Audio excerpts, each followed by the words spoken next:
প্লাস্টিকের কারণে মারা যাচ্ছে, জলজ জীবন ও পৃথিবীর বাস্তুতন্ত্র ক্ষতিগ্রস্ত হচ্ছে। স্যাটেলাইট ব্যবহার করে আমরা সমুদ্রে প্লাস্টিকের অবস্থান জানতে পারবো এবং পরিষ্কার করতে পারবো। আপনারা দেখতেই পাচ্ছেন যে সমুদ্রের প্লাস্টিক পরিষ্কার করতে আমরা এই সুযোগের জন্য অনেক বছর ধরে অপেক্ষায় ছিলাম। আমরা 500 বড় বড় কোম্পানির সাথে একসঙ্গে কাজ করব।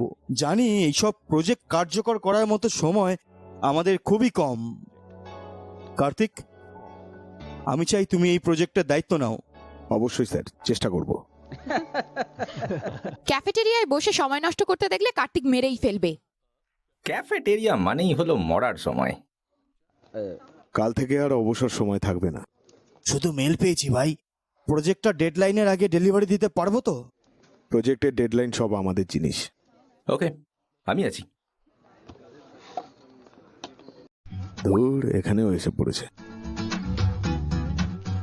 ওই, এখানে কি করছো? ছবি পাঠিয়েছিলাম, কোনো রিপ্লাই দাওনি কেন? তুমি আমার খেয়াল রেখেছো, এখন আমার পালা, এজন্যই এসেছি। বলেছিলাম তোকে হ্যাঁ না বলা পর্যন্ত ছাড়বে না। ঠিক আছে, ভেতরে আসা কত কঠিন ছিল জানো? কফি খাবে? Coffee please.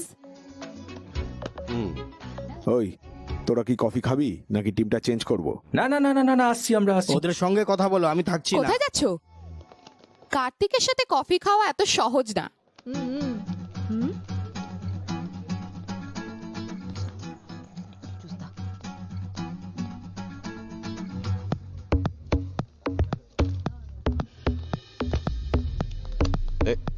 হেই, এখানে কি করছো? দেখছেন না কি করছি? মানে সবজি কিনছো এখানে? কেন যাবেন না? রান্না করতেও পারো তুমি? ও, অনেক ভালো রান্না করতে পারে।